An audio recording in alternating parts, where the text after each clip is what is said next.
Welcome back to another episode. This is Layla, and today we are discussing why are people afraid of their own divinity. So this is quite a fascinating topic because once we overcome the programming about being in our power, in our sovereignty, it's very interesting to look at other people that are unconscious or maybe just at different levels of consciousness. And you can clearly see that they're fighting against themselves. And it's not so clear while we're going through it.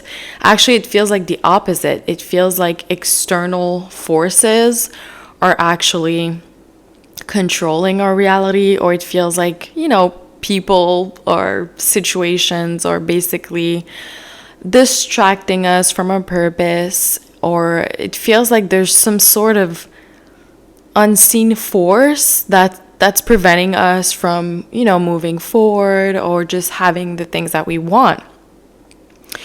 So what's also interesting with this topic is that the programming to keep people or humans separate from their divinity, or at least give them the illusion that they are, because you're never separate from your divinity. This programming has been at work for thousands of years.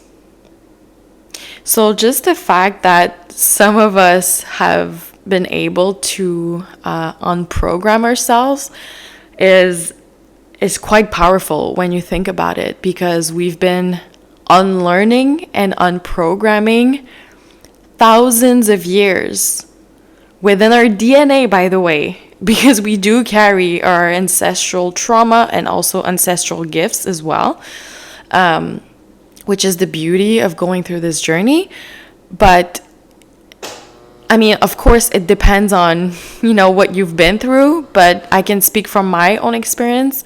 It was extremely painful emotionally to go through this unprogramming. So I actually understand when people are in denial or dismissive, or they're still in this lower form of consciousness where they see everything as dual, right? The devil, God, good, bad. And I get it, because the journey to become a goddess, I mean, of course, it depends of your family trauma. Mine, for some reason, had a lot. And so as you're going through all these layers of shame and trauma and pain and feelings of powerlessness, what's actually beautiful is we all go back to the same source, which is the void, the cosmic womb, the divine darkness, however you want to call this energy. And what's really interesting about that, first of all, I did that sober, just to clarify. But what's interesting is that when I talk to people who do ayahuasca or any form of plant medicine, it's almost like this accelerated version of it, I would say. Which I personally wouldn't do plant medicine. I guess just because I'm a psychic medium, so I like, if I want to go there, I can just go there instantly. And for me, it's actually the opposite. I need to be grounded in reality, in my day-to-day life.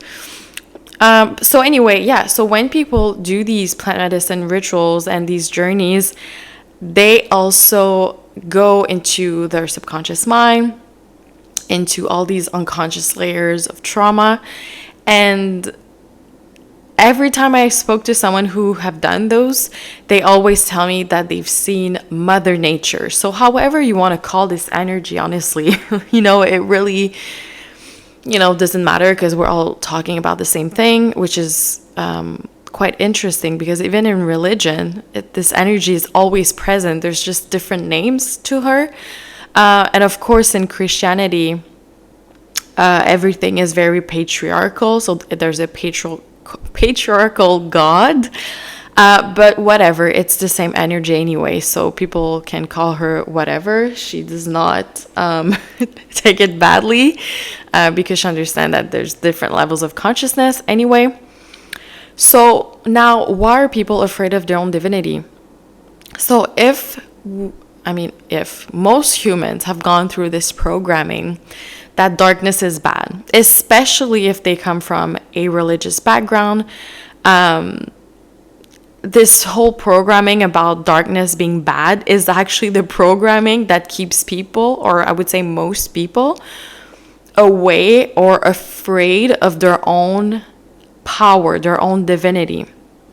So instead of that, they see their power outside of themselves. Why do people do that? Well, it's easier to control someone or manipulate someone who doesn't know that they're a god. You know what I'm saying? Like, that's how powerful a woman is. You know, if a goddess thinks that she's powerless, or that some sort of structure or corporation or person, situation has power over her because that's how she feels, this is what's going to happen. She's basically creating that reality herself, you know? And so this whole programming about darkness being bad has been going for thousands of years, you know. In movies, there is a lot of propaganda with darkness. You know, every time there's a villain, they're always dressed in black, you know. And what's really interesting with black, the color black, is that the color black is actually connected to feminine energy. So once you start to look into the meaning of the colors, so white is actually masculine. White is associated with the light, right? So black or darkness is connected to the feminine energy, the more fluid, mysterious, you know, raw type of energy that the feminine is, which is also interesting because, for example, in interior design, when, for example, like a kitchen is white, they're gonna say, oh, it's a feminine kitchen. And then when there's like black interior design, it's like, oh, this is like a more masculine type of, you know, vibe. Or even if you look at movies, for example, and you look at superheroes, you know, the men are usually dressed in black. So they switched everything, basically. They reversed everything. And that goes back as well, back to slavery, you know, that darkness is bad, which is a horrible thing. I actually have ancestors that were black slaves. I'm mixed, so there's a part of my ancestors were slaves. And which is also quite interesting because the original slaves were actually royalty, and that's something that they don't teach you in history books. And this is just information that came through my own personal downloads, that a lot of these black people were actually very gifted. They have something called melanin. So yeah, that's like a subject in itself. But melanin is actually what gives you all your psychic abilities. And so I'm not quite sure how they were able to enslave so many people. I think because they enslave their kings and queens right away. I think automatically when you enslave the king or the queen, you know, you get the whole population, basically. Like everyone has to submit. And of course they used a lot of force, a lot of violence. I know a lot of people also unalive themselves because they didn't want to go through slavery.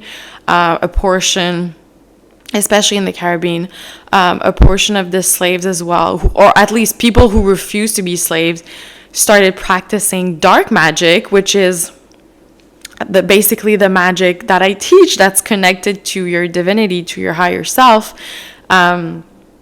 Because like I said before, you know, dark energy represents 96% of the universe. And it's also connected to our subconscious mind, which is the same percentage. It controls 96% of our daily actions. So darkness is very, very powerful. And another way, I mean, there's a lot of different ways why people are afraid of darkness, for sure. I know now that there's a lot of, you know, all these rituals that celebrities have been using as well. sex magic and dark magic. A lot of the details are coming out, for example, in the PDD case, okay? So how he was basically using menstrual blood, a lot of things that I teach, right? But now a lot of people are associating all these practices and rituals to the devil or to something that is bad. And of course, how this man was using those rituals was extremely bad. He was using it basically to keep people in submission. He obviously is a big narcissist and he needs to control and to, like, he's like a pervert narcissist. And so, of course, using rituals or dark matter, dark energy is a tool. So, yes, some people have done some horrible things and have been able to get away with that for a long period of time. But of course, they cannot escape the frequency of their intentions. And so they're not able to escape their karma right now. But like I said, why are people afraid of these practices? Well, of course, now if it's associated with satanic, like children sacrificing rituals, all these like horrible stuff, now people are connecting those practices to, oh, this is bad, like, oh, this is connected to the devil and Satan. So like it pushes people even more further away from their divinity because they're afraid of it. They're like, I don't want to be associated with these creeps or celebrities that are using these practices for their ego. But these are practices. That's like saying money is evil. Money is a tool. It depends who holds the money. That really, really depends. Because like if someone with good intentions and with a high frequency has money in their hand, like money is actually really divine and really powerful.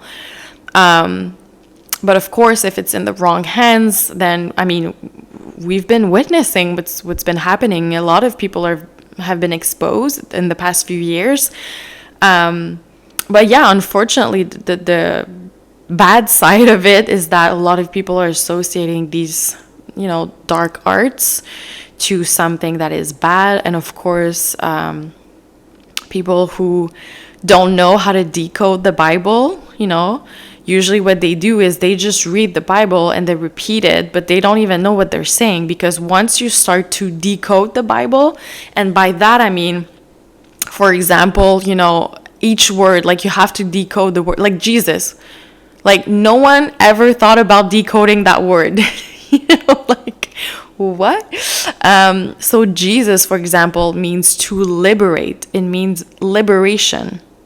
So for example, when you say the phrase in the name of Jesus out loud, you're actually using your free will to say that, in the name of liberation. Liberation from what? Liberation from the 3D illusion. So yeah, it's so deep and you really have to decode each word. And I'm going to do an episode specifically for decoding because I know it helps to really, activate, I would say, psychic abilities. So yeah, a lot of different words like Christ, Mary, like all these words are all needs to be decoded for people, but most people don't know, and they just repeat, and they don't even know what they're saying, which is the lowest form of consciousness, which is when you see the world through the lens of duality. Because usually you can see it. People that are brainwashed by religion, they see themselves as better than people who are not religious. They see this like separation from divinity from themselves. So they usually worship a god or they worship something or someone outside of themselves. They feel shameful. They use words like sinner, like a shameful sinner, an undeserving sinner. I actually saw someone recently, a mother, she was talking about her children as, what did she say?